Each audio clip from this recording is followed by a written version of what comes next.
नमस्कार, आपण पाहत आहात रिपब्लिकन वार्ता सुपरफास्ट बातमीपत्र। चला तर जाणून घेऊया दिवसभरातील काही महत्त्वाच्या घडामोडी। खंडाळा हत्याकांड प्रकरणी फाशीची मागणी, जन आंदोलनाचा इशारा। वैजापूर तालुक्यातील खंडाळा येथे मुस्लिम युवक मोईन शहा याची हत्या, 2 जण गंभीर जखमी। आरोपींना फाशी द्या, मृतांच्या कुटुंबाला नोकरी आणि 25 लाख मदत द्या, अन्यथा जन आंदोलन करू असा इशारा शहा छप्परबंद मंडळाने दिला आहे। निवेदन मुख्यमंत्री आणि जिल्हाधिकाऱ्यांना सादर करण्यात आले आहे। पाहूया पुढील बातमी। जागृती शुगरचे 7.51 लाख टन गाळप उद्दिष्ट, रोलर पूजन संपन्न। देवणी तालुक्यातील जागृती शुगर कारखान्याचं 7,51,000 मेट्रिक टन गाळप उद्दिष्ट जाहीर झालंय। माजी मंत्री दिलीपराव देशमुख यांच्या हस्ते मिल रोलर पूजन पार पडले। गाळप हंगामासाठी जय्यत तयारी सुरू असून यंदाचाही हंगाम यशस्वी करण्याचाही आत्मविश्वास कारखान्याने व्यक्त केला आहे। पाहूया पुढील बातमी। मालेगावमध्ये मोटारसायकल चोरटा जेरबंद, गुन्हा उघड। मालेगावमधील टेहरे परिसरात पोलिसांनी सापळा रचून मोटारसायकल चोरटा राजेंद्र केदार याला अटक केली आहे। त्याच्याकडून 50,000ची HF डिलेक्स गाडी जप्त करण्यात आली आहे। गुन्हे शाखा युनिट 2च्या कारवाईने अंबड पोलीस ठाण्यातील चोरीचा गुन्हा उघडकीस आलाय।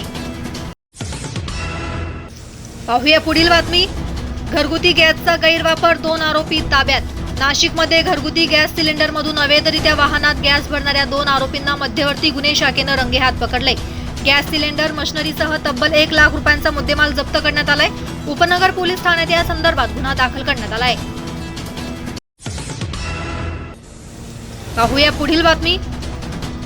मनसेकडून गुणवंत विद्यार्थ्यांचा गौरव सोहळा। नाशिकच्या इंदिरानगरमध्ये मनसेतर्फे गुणवंत विद्यार्थ्यांचा सन्मान सोहळा उत्साहात पार पडला।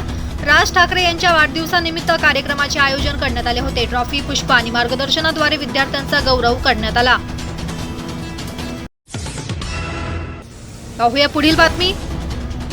उत्तर प्रदेशातून आरोपी पकडणाऱ्या हवालदाराचा गौरव। कुलबरी पोलिसांनी बलात्कार प्रकरणातील आरोपीला उत्तर प्रदेशातून अटक केली आहे। या धाडसी कारवाईत सहभागी असलेल्या पोलीस हवालदार पंकज रोहे यांचा पोलीस अधीक्षकांच्या हस्ते प्रशस्तीपत्र देऊन सत्कार करण्यात आला।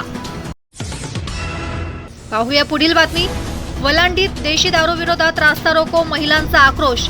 वलांडी गावात देशी दारू दुकान बंद करण्याच्या मागणीसाठी प्रहार जनशक्ती आघाडीच्या नेतृत्वात रास्ता रोको आंदोलन करण्यात आलं। अवैध दारूमुळे 35 जणांचा मृत्यू झाल्याचा आरोप महिलांनी केलाय।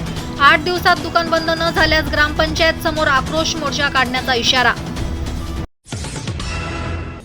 पाहूया पुढील बातमी। सुधाकर बडगुजर भाजपात, महायुतीत मोठा प्रवेश।